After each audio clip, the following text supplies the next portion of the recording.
Hola queridos estudiantes, espero que se encuentren muy bien. Hoy vamos a hablar sobre los grupos militares y el narcotráfico en Colombia.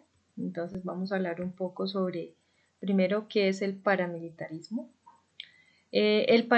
Paramilitarismo son grupos de extrema derecha que se multiplicaron en la década de 1980 o siglo XX y tienen su origen en la promulgación de la Ley 48 de 1968 que permita la privatización de la lucha armada en manos de civiles protegidos por los intereses de las élites regionales. Significa que se pueden organizar para luchar contra la guerrilla. En la década de los 80, el ingreso en escena de narcotraficantes volvió más complejo aún el conflicto de las guerrillas. Los traficantes empezaron a invertir sus extraordinarias ganancias en propiedades rurales, por lo cual se convirtieron en blancos de extorsión. Los paramilitares se extendieron gracias al apoyo de ricos hacendados y pequeños industriales, un evento que marcó de forma decisiva la conformación del paramilitarismo en estos años y fue el secuestro por parte del M-19 Marta Nieves Ochoa, familiar de miembros del cartel de Medellín. Entonces empieza una disputa política por los carteles, por el narcotráfico y empieza una guerra muy fuerte en Colombia también, porque muchas personas se empiezan a armar para defenderse en contra de las guerrillas, del narcotráfico y en este caso pues se conforman el paramilitarismo para estar en oposición a esa violencia que ha generado también. Hay otro, digamos, movimiento que tengamos en cuenta importante que es las fuerzas de seguridad militar, ejército, armada y fuerzas aéreas y la Policía Nacional. Estos organismos iniciaron la lucha contra los grupos insurgentes en Colombia, ¿sí? Con la adopción de la doctrina de la seguridad nacional.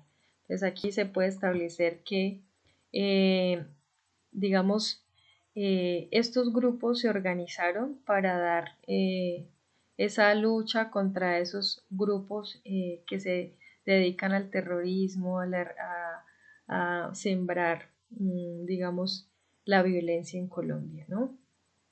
Dice que en los últimos años las fuerzas de seguridad han pasado por un proceso de reestructuración y modernización a través de programas como el Plan Colombia, que ha contado con el apoyo de Estados Unidos y que ha tenido como objetivo reafirmar el Estado de Derecho y acotar la red de narcotráfico. Bueno, digamos, se conforma, digamos, el Estado financia esta organización de fuerzas de seguridad como el Ejército, la Armada y Fuerzas Aéreas y la Policía Nacional. También vamos a hablar un poco del narcotráfico. Entonces el narcotráfico se da en la década de los 90, ¿sí? Y Colombia se convierte en el primer productor de hoja de coca del planeta. Según Rafael Pardo en su libro La historia de las guerras, que es un escritor, la estructura del negocio era sencilla. Bolivia y Perú producían el 90% de la hoja de coca y de la pasta y base de coca. Esta se transportaba en pequeños aviones a las selvas colombianas donde se refinaba el 90% de la cocaína del mundo. Entonces Colombia es el primer productor de cocaína o en este momento uno de los mayores productores. Cuando los gobiernos de Perú, Colombia y Ecuador decidieron controlar las fronteras, sin embargo, en el momento en que Perú y Bolivia apareció un hongo que acabó con el área cultivada, Colombia pasó a controlar también el cultivo. Las FARC y el EPE acogieron gran parte de las hectáreas de cultivo, lo que provocó que su capacidad militar también se incrementara y pasó a controlar 150.000 hectáreas de cultivos de hoja de coca localizadas en 2 millones de hectáreas de la selva en el sur del país. Entonces, digamos que el narcotráfico ha sido o se ha convertido en una de las mayores dificultades que ha tenido Colombia. Adicionalmente, es el mayor productor, ¿sí? Pero también ha generado una violencia muy fuerte en el país. Como ustedes saben, la historia de Andrés Escobar, que generó todo un proceso donde él generó muchas ganancias, pero también mucha violencia en el país.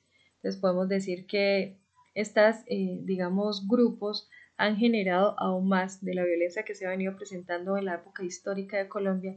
Este país ha generado o ha sido un país lleno de violencia y de guerra a partir de varios procesos históricos que ha tenido en el transcurso de la historia. Les agradezco mucho, espero que hayamos entendido un poco estos tres momentos importantes. Nos vemos en una próxima oportunidad.